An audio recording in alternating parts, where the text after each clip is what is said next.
America கொடுக்கிற இந்த நெருக்கடியை இந்தியா எதிர்கொள்கிறது. எதையும் எதிர்கொள்வோம்.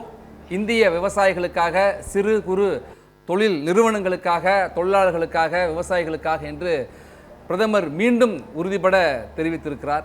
அமெரிக்காவினுடைய இந்த திணிப்பும் அடாவடி வரின்னே சொல்றாங்க. பல பொருளாதார நிபுணர்கள் என்ன சொல்றாங்கன்னா, அமெரிக்கா விதித்திருக்கிறது அடாவடி வரி அப்படின்னு சொல்றாங்க. அப்படி அடாவடியாக இந்தியாவின் மீது அமெரிக்காவுடைய வேளாண் உற்பத்தி பொருட்களை திணித்தால் என்ன மாதிரி பாதகம் ஏற்படும்? அரசுடைய இந்த நிலைப்பாடும், உறுதியான நிலைப்பாடும் குறித்து உங்கள் பார்வை.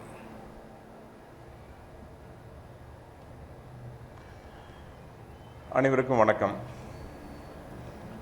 அதாவது கடந்த 10 ஆண்டு காலம் நம்ம பாஜக மாடல் ஆட்சி வந்ததுக்கப்புறம் இந்தியா ஒரு வலிமைமிக்க பொருளாதார நாடாக மாறியிருக்கிறது. 11வது பொருளாதாரம் 3வது இடத்திற்கு வந்திருக்கிறது. சமீபத்தில் ஜப்பானுக்கே 5000 கார்களை, அதாவது 4 சக்கர வாகனங்களை ஏற்றுமதி செய்து ஒரு மிகப்பெரிய சாதனையை படைத்திருக்கிறது இந்தியா. இன்னும் சொல்ல போனால் ஆபரேஷன் சிந்தூர் மூலமாக அமெரிக்காவையே அதிர வைத்திருக்கிறது நம்முடைய இந்தியா. ட்ரம்பே உள்ள வந்து நான் தான் போரை நிறுத்தினேன் அப்படின்னு சொல்லி தன்னை பெரிய மனிதனாக இன்னும் வல்லரசு நாடாக காட்டிக்கொள்ள எல்லா முயற்சியும் எடுத்தார். என்றால் அன்னைக்கு அங்கு அந்த பொருள் அமெரிக்காவினுடைய அந்த அங்கு ஆயுதங்களும் அங்கே செயலுக்கு செய்ய வைக்கப்பட்டது அப்படிங்கிறதா உண்மை. அந்த வகையில் பார்த்தீங்கன்னா இன்னைக்கு நெருக்கடியில் அமெரிக்கா மட்டுமல்ல, நம்முடைய நாட்டில் இருக்கிற எதிர்க்கட்சி தலைவர் அது குறிப்பாக ராகுல் காந்தி உட்பட அத்தனை பேரும் இந்தியாவுடைய வளர்ச்சிக்கு கடும் நெருக்கடியை கொடுத்து கொண்டிருக்கிறோம். குறிப்பாக பொருளாதார நிகழ்ச்சி நீங்க பார்த்தீங்கன்னா ஹிண்டன்பர்க் விவகாரத்தில் நீங்க பார்த்திருப்பீங்க. இன்னைக்கு அந்த ஹிண்டன்பர்க் கம்பெனியானது மூடப்பட்டு விட்டது. ட்ரம்ப் பதவி ஏற்ற உடனே க்ளோஸ் பண்ணிட்டாங்க. அதற்கு முன்னாடி அவர்கள் வைத்த குற்றச்சாட்டு இந்திய பொருளாதாரத்தை வலுவிழக்க செய்தது என்பது உண்மை. பல மக்களுடைய பணங்களை எல்லாம் அது மதிப்பு குறைய செய்தது உங்களுக்கு எல்லாம் தெரிஞ்ச வரலாறு தான். தொடர்ச்சியான குற்றச்சாட்டுகள் பெகாசஸில் இருந்து நம்முடைய காங்கிரஸ் கட்சி நாடாளுமன்றத்தை இன்னைக்கும் செய்வது, ஒரு நிமிஷத்துக்கு ஆகிற செலவு 2.5 லட்சம் ரூபாய், பொன்னான நேரத்தை வீரடித்துக் கொண்டிருப்பது உட்பட. ஆனா இதையெல்லாம் தாண்டியும் கூட அண்டை நாடுகளோடு உறவி, இன்னைக்கு பாகிஸ்தானோட உறவு எப்படி இருக்குன்னு உங்களுக்கு தெரியும், எப்படி இருந்தது, எப்படி நாம் அதை புறக்கணிச்சோங்கிறதும் தெரியும். பங்களாதேஷில் இருக்கிற பிரச்சனை எப்படி உருவானது தெரியும். இந்தியாவுக்கு எதிராக ஸ்ரீலங்காவுடைய உறவு, மாலத்தீவுடைய உறவு, இது எல்லாமே வந்து பார்த்தீங்கன்னா நம்முடைய வளர்ச்சியை கண்டு பொறுக்க முடியாமல் ஏற்பட்ட விளைவுகள் தான். நீங்க பாகிஸ்தான்ல வந்து தீவிரவாதம் குறித்து பேசுறப்போ அந்த நாட்டினுடைய அதிபதி சொல்றது, குறிப்பா அந்த தளபதி சொல்றது, நாங்கள் கட்டாயப்படுத்தப்படுகின்றோம், இந்தியாவோடு தீவிரவாதத்தை பரப்ப வேண்டும் என்று எங்களுக்கு கட்டாயப்படுத்தப்படுகிறார்கள். அப்ப என்ன அர்த்தம்னா, இந்தியாவுடன் வளர்ச்சிக்கு நீங்க ஆர்டிகல் 370 நீக்கினதுக்கு அப்புறம், காஷ்மீர் பிரச்சனைக்கு நாம் தீர்வு கொடுத்ததுக்கு அப்புறம், குடியுரிமை திருச்சி திட்டத்தை கொண்டு வந்ததுக்கு அப்புறம், இப்படி பல மாற்றங்களை செய்ய இந்தியா பலம் பெற்றுக் கொண்டிருக்கிறங்கிற அந்த பயம் வந்து குறிப்பா எல்லா நாடுகளுக்கும் வந்தது.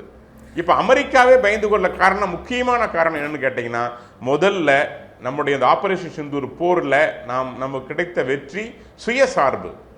அதுக்கப்புறம் நம்முடைய இந்திய ராணுவத்தினுடைய தளவாடங்கள், அதாவது நம்முடைய ஆர்ம்ஸ் எல்லாம் எல்லா நாடுகளும் விரும்பி வாங்க ஆரம்பிச்சதுக்கு அப்புறம் அமெரிக்கா உச்சபட்ச ஒரு பயத்திற்கு சென்று விட்டது அப்படிங்கிறதான் மிக முக்கியமான உண்மை. அதில் இன்னொரு விஷயம், 0.2% நம்ம ஆயில் இறக்குமதி பண்ணிட்டு இருந்தோம் ரஷ்யாவிலிருந்து. இன்னைக்கு 35% ஆயிலை வாங்கி சுத்தகரித்து நம்முடைய தேவையல்ல, இன்னைக்கு வந்து பல்வேறு விஷயங்களுக்காக அதை பயன்படுத்தி கொண்டிருப்பதால வலுவாக இருக்கிற இந்திய பொருளாதாரம், அந்த பொருளாதாரத்தின் அடித்தளமாக இருக்கிற வேளாண்மை, இதை கை வைக்க வேண்டும், சிதைக்க வேண்டும் என்பது அமெரிக்காவுடைய நோக்கமா இருக்கா இப்ப இந்த நெருக்கடி மூலமாக? அல்ல, அதான் சொல்ல வரேன். இப்ப நீங்க அவங்க சீனா, நீங்க வந்து ரஷ்யாவிட்ட இருந்து எண்ணெய் வாங்கக்கூடாது, கச்சா எண்ணெய்ங்கிற ஒரு போடுறாங்க. சார் தொடருங்க. ஐரோப்பிய நாடுகள் வாங்குறாங்க, நம்மை விட அதிகமாக ஐரோப்பிய நாடுகள் வாங்குறாங்க.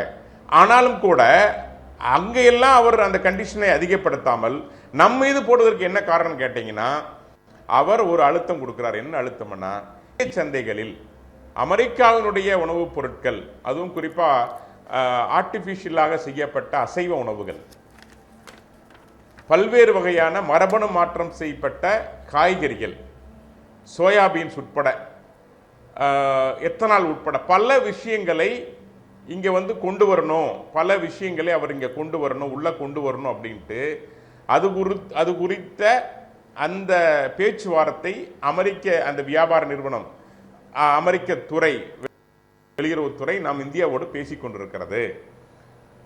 போன்ற காங்கிரஸ் போன்ற விஷயங்கள்ல பல விஷயம் நீங்க ஒரு அழுத்தம் கொடுத்தாலே காங்கிரஸ் கட்சிகள் வேறு வழி இல்லாமல் கையெழுத்து போட்டுட்டு இருந்தாங்க. ஆனா இப்ப அது நடக்கல. இவ்வளவு அழுத்தம் கொடுத்து நடக்காததுக்கு அப்புறம் தான் இவராக வழியை வந்து நான் தான் போற நிறுத்தினேன். அதுக்கப்புறம் பாகிஸ்தான் பிரதமரை கூப்பிட்டு அவருக்கு வந்து அங்க விருந்து கொடுக்கிறது, பாகிஸ்தானுக்கு நாங்கள் துணையாக இருப்போம்னு சொல்றது, ஏன் பாகிஸ்தான் கூட இந்தியா வந்து ஆயில் வாங்க நிலைமை உட்படும் சொல்றது, டெட் எக்கனாமி அப்படின்னு இந்தியாவுடைய நம்முடைய எக்கனாமி குறித்து பேசுறது, இப்படி ஒவ்வொரு விஷயத்திலையும் பார்த்தீங்கன்னா நம்முடைய அந்த பொருளாதாரத்தை அடிவைத்து தாக்கும் அளவுக்கு அமெரிக்கா அழுத்தத்தை கொடுத்து கொண்டிருந்தாலும் கூட இன்னைக்கு பொருளாதார ரீதியாக நாம் மிகச்சிறந்த இடத்தில் அடைந்து கொண்டிருக்கிறோம். IMF சொல்றது இன்னைக்கு இந்தியாவுடைய பொருளாதாரம் மிக வலுவாக இருக்கிறது, சைனாவை விட ஏறக்குறைய 1.5% இன்னைக்கு நாம் வளர்ச்சி வேகம் பெற்றுக் கொண்டிருக்கிறோம். அப்படிங்கிறதுக்கு காரணம் என்னன்னு கேட்டீங்கன்னா நம்முடைய சுதேசி கொள்கை. நம்முடைய பாரத பிரதமர் என்னைக்கு அவர் பிரதமராக பொறுப்பேற்று அன்னையிலிருந்தே made in India, make in India, சுதேசி இயக்கங்கள், சுதேசி பொருளை வாங்க வேண்டும், நம்முடைய பொருட்களை வந்து நாம பயன்படுத்தணும், இது மாதிரியான தொடர்ச்சியான கதராடைகளை பயன்படுத்தணும், இந்தியாவுடைய விவசாயத்தை வலிமை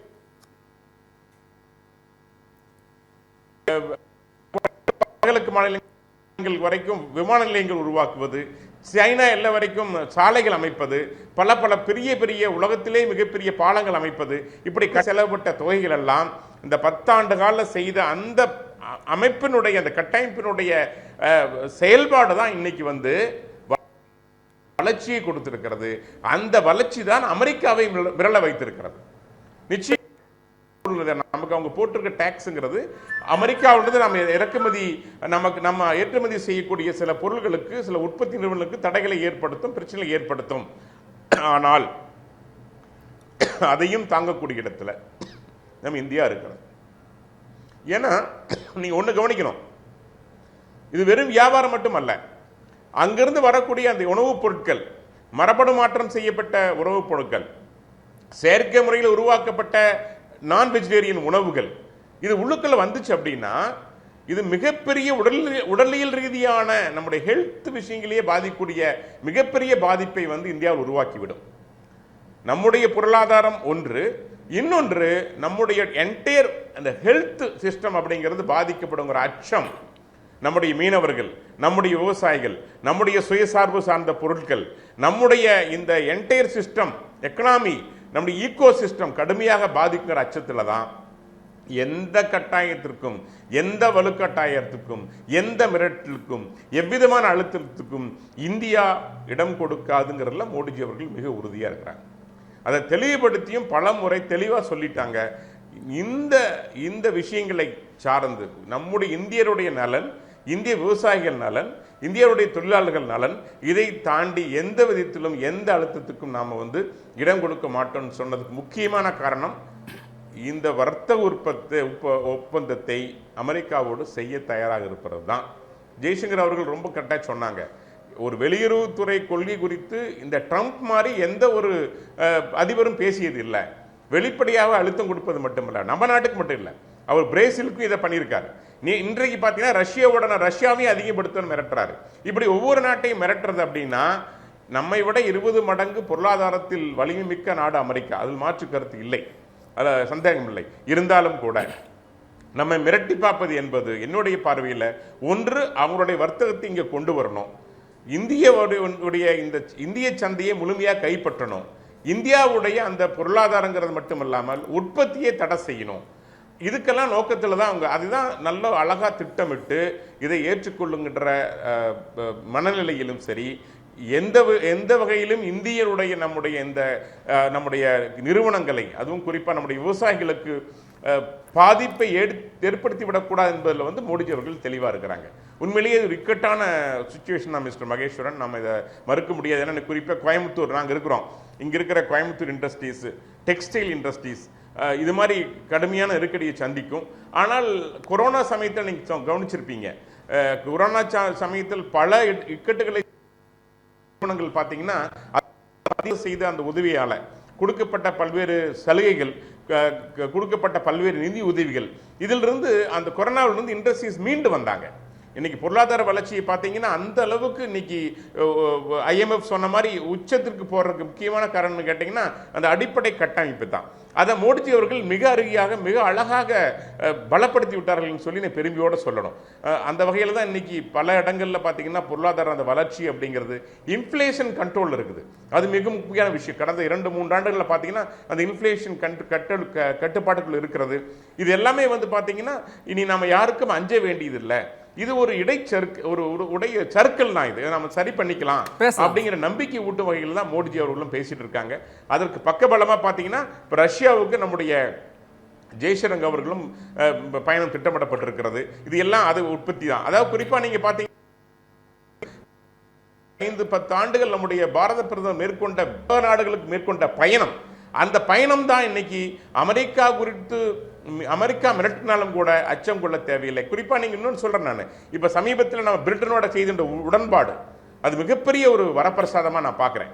அது மிகப்பெரிய அளவில் தொழிலதிபர்கள் மத்தியில் பாராட்டப்பட்டது, என்டர்பிரனர்ஸ் மத்தியில் பாராட்டப்பட்டது. அதனால இது வந்து ஒரு நல்ல நிலையில இந்தியா முன்னேறி கொண்டிருக்கிறது. அமெரிக்கா குறித்து அச்சப்பட தேவையில்லை. இது இடைப்பட்ட வகையில் இருக்கின்ற சிரமங்கள் தான், இதையும் மீண்டு வரும் இந்தியா அப்படிங்கிற நம்பிக்கை எனக்கு முழுமையாக பேசுவோம். தொடர்ந்து பேசுவோம். நாகராஜ், பொருளாதார நிபுணரும் அரசியல் விமர்சகருமான ஸ்ரீராம் சேஷாத்ரி இணைந்திருக்கிறார். சார், இப்போ இன்னொரு கேள்வி வருது. ஒரு கொரோனா பேரிடர் காலம் போல ஒரு தடை தான், இதை நம்ம கடந்து வந்துடலாம், இந்த தடைக்கல்லே இந்தியா ஒரு படிக்கல்லாக மாற்றி பொருளாதாரத்தில் முன்னேறுவோம். கொரோனா காலத்தில் எப்படி சிரமங்கள் இருந்துச்சு, ஆனால் உலக நாடுகளுக்கெல்லாம் நாம் தடுப்பூசியை ஏற்றுமதி செய்தோம், வழங்கி உதவினோம். அதுபோல் நம்முடைய இன்றைக்கு ஒரு சின்ன ஒரு இடர்பாடு தான் அப்படின்னு சொல்கிறாங்க. அப்படித்தானா, இல்லை பெரிய பாதிப்பை ஏற்படுத்துமா என்கிற ஒரு கேள்வி எழுது. வேளாண்மை மற்றும் விவசாயிகளுக்காக மட்டும்தான் இவ்வளவு பெரிய நெருக்கடியை இந்தியா எதிர்கொள்கிறது. எந்த நெருக்கடியும் எதிர்கொள்வோம், இந்த தடையெல்லாம் நாங்கள் வெல்வோம், வலிமை பெறுவோம், தற்சார்பு பொருளாதாரத்தை மேம்படுத்துவோம், வேளாண்மை, சிறு குறு தொழில்கள் மற்றும் மீனவர்கள் நலன் காப்போம் என்று உறுதிபட அரசு சொல்லுது, பிரதமர் சொல்லியிருக்காங்க. இந்த இடத்துல விவசாயிகளுடைய ஒத்துழைப்பு என்பது அரசுக்கு எந்த அளவுக்கு இருக்கணும்?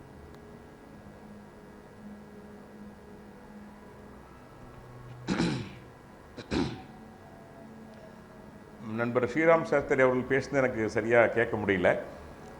இருந்தாலும் நீங்கள் கேட்டதை ஒட்டி அந்த பதில் சொல்கிறேன். குறிப்பாக இன்னைக்கு விவசாயிகளுடைய வருமானத்தை இரட்டிப்பாக்கணும். MS சாமிநாதனுடைய அந்த 50+ அப்படிங்கிற கான்செப்டை முழுமையாக இம்ப்ளிமெண்ட் பண்ணுறதுக்கான முயற்சி எடுத்தது நம்முடைய மத்திய அரசு. நீங்கள் வேளாண் சட்டங்கள் கொண்டு வந்த நோக்கமே அதுக்கு தான் கொண்டு வரப்பட்டது. ஆனால் துரதிருஷ்டவசமாக எதிர்க்கட்சிகளுடைய அந்த போராட்டங்கள், பிரிவினைவாதத்தின் அதை எடுத்துக்கொண்டு போய் விவசாயிகளை பிரிவினைவாதிகளாக மாற்றுவதற்கான காங்கிரஸ் எடுத்த முயற்சி, அதுவும் குறிப்பாக பஞ்சாபில் நடந்த பல்வகையான போராட்டங்கள், இதையெல்லாம் ஒட்டி தான் அது வந்து வாபஸ் பெறப்பட்டது. இருந்தாலும் கூட இன்னைக்கு நாம் நிறைய உரங்கள் எங்கிருந்து இறக்குமதி செய்யறோம், வெளிநாடுகளிலிருந்து இறக்குமதி செய்கிறோம். எனக்கு 2000 ரூபாய்க்கு வாங்குற யூரியாவை 250 ரூபாய்க்கு நாம் விவசாயிகளுக்கு கொடுக்குறோம். அந்த அளவுக்கு நம்முடைய மிகப்பெரிய எக்கனாமின்னு பார்த்தீங்கன்னா அதில் வந்து விவசாயிகளை சென்றடைகிறது. அதனால தான் மோடிஜி அவங்க என்ன சொல்கிறாங்க, நீங்கள் இயற்கை விவசாயத்தை நோக்கி போங்க. இப்போ சமீபத்தில் அமித்ஷா கூட பேசினாங்க, இயற்கை விவசாயத்தினால உடலுக்கு எவ்விதமான நன்மைகள் இருக்குது, முக்கியமான கேன்சர்லாம் வர காரணம் வந்து செயற்கை உரங்கள் மூலமாக செய்கிற விவசாயம்தான் அப்படின்னு சொன்னாங்க. ஆக விவசாயிகள் வந்து மெல்ல மெல்ல தங்களை வந்து அந்த இயற்கை விவசாயத்துக்கு மாற்றிக்கொள்ள வேண்டும் என்பதுதான் ஒரு முக்கியமான ஒரு கோரிக்கையாக மத்திய அரசோட கோரிக்கையாக இருக்கிறது. அதே மாதிரி இந்த ஃபார்மர் ப்ரொடியூசர் கம்பெனி இன்னைக்கு பார்த்தீங்கன்னா தமிழ்நாட்டில் மட்டும் ஒரு 500 ஃபார்மர் ப்ரொடியூசர் கம்பெனி இருக்குது. அது வந்து மத்திய அரசுடைய முழுமையான திட்டங்கள் அதன் மூலமாக செயல்படுத்த நினைக்கிறோம். ஆனாலும் தமிழகத்தில் எங்களால் இன்னைக்கும் பல திட்டங்கள் நிறைவேற்ற முடியாததுக்கு முக்கியமான காரணம் கேட்டிங்கன்னா மத்திய அரசு பாஜக ஆளுகின்ற மாநிலங்கள் இருக்கின்ற ஒத்துழைப்பு இங்கே தமிழ்நாட்டில் கிடைக்கல, காங்கிரஸ் ஆளுகின்ற இடங்களில் கிடைக்கல. இதெல்லாம் சில தடைகளாக பார்க்குறோம். ஆனால் இதையும் தாண்டி இப்போ 5 விதமான திட்டங்களை நாம முன் வைத்திருக்கிறோம். நீங்க அதை பார்த்தீங்கன்னா ஆச்சரியப்பட்டுருவீங்க, இப்படியெல்லாம் இந்தியா சிந்திக்குமா அப்படின்ட்டு. ஒன்று, சுதேசி மின்னணு சிப் தயாரிக்கிறது, அது நம்முடைய இலக்கு. ரெண்டாவது, 2047க்குள்ள 8000 மெகாவாட் உள்ள அணுசக்தி தயாரிப்பை 10 மடங்காக உயர்த்துவது. இன்னொன்று, இஸ்ரோல் போல 2035க்குள்ள சுதேசி இரும்பு கூரை, இந்த டூம் சொல்லுவாங்க, உருவாக்குறது. அப்புறம் ஜெட் விமானங்களுக்கு நாமே இங்கு இந்தியாவில் இந்த இன்ஜின் தயாரிக்கிறது. இதை தாண்டி 2047க்குள் 10 ட்ரில்லியன் எக்கனாமிக் பொருளாதாரம் அமைய அதற்கான சிறப்பு குழு அமைத்து அதன் மூலம் முயற்சி மேற்கொள்வது. இதெல்லாம் நம்முடைய எதிர்கால திட்டங்கள். இதை நோக்கி நம்முடைய மத்திய அரசு சிறப்பாக செயல்பட்டு கொண்டிருக்கிறது. நம்பிக்கை இருக்கிறது. ஏன்னா ஏறக்குறைய 40-50% மக்கள் விவசாயம் பண்றாங்க, கடுமையா உழைக்கிறாங்க, சிறு குறு விவசாயிகள் அதிகமா இருக்கிறாங்க. அதனாலதான் அந்த 6000 ரூபாய் ஸ்கீம் எல்லாம் கொண்டு வந்தாங்க. அந்த கிசான் சம்மன் நிதிங்கிறத விவசாயிகளுடைய அந்த வளர்ச்சிக்காக கொடுக்கப்பட்டதான். இப்படி பல்வேறு விதங்கள்ல பயிர் காப்பீடு, பயிர் கடன் நிறைய செய்யறோம். விவசாயிகள் நிச்சயமாக அதை பயன்படுத்திக் கொள்வார்கள். சமயத்தில் உத்தரப்பிரதேசம் போயிருந்தேன். அங்க பாத்தீங்கன்னா ஒரு இடத்துல 2 ஏக்கர் 3 ஏக்கர் இடத்துல நீ குறிப்பா சிறுதானியங்கள் விவசாயம் அதிகமாக இருக்கிறது. ஏன்னா இன்னைக்கு எம்எஸ்பி அதிகமாக சிறுதானியங்கள் கொடுத்ததுனால சிறுதானிய விவசாயம் அதிகமாக இருக்கிறது. இன்னைக்கு ஐநா சபையில் கூட நீங்க மோடிஜி அவர்கள் பேசினாங்க. இன்னைக்கு ஐநா தினம் அங்கீகரிக்கப்பட்டு சிறுதானிய தினமாக அங்கீகரிக்கப்பட்டிருக்கிறது. இதன் காரணமாக இன்னைக்கு சிறுதானியத்துக்கு ஒரு நல்ல மரியாதை கிடைத்திருக்கிறது. உடல்நலத்தை கருத்தில் கொண்டு இன்னைக்கு எல்லாரும் சிறுதானிய உணவுகளை எல்லாம் சாப்பிட ஆரம்பிச்சிட்டாங்க. அந்த வகையில் யூபியில் இருக்கிற மாதிரி தமிழ்நாட்டிலும் எல்லா மாநிலங்களிலும் இந்த மாற்றம் வரும் என்ற நம்பிக்கை இருக்கிறது. விவசாயிகள் புரிந்து கொண்டார்கள்.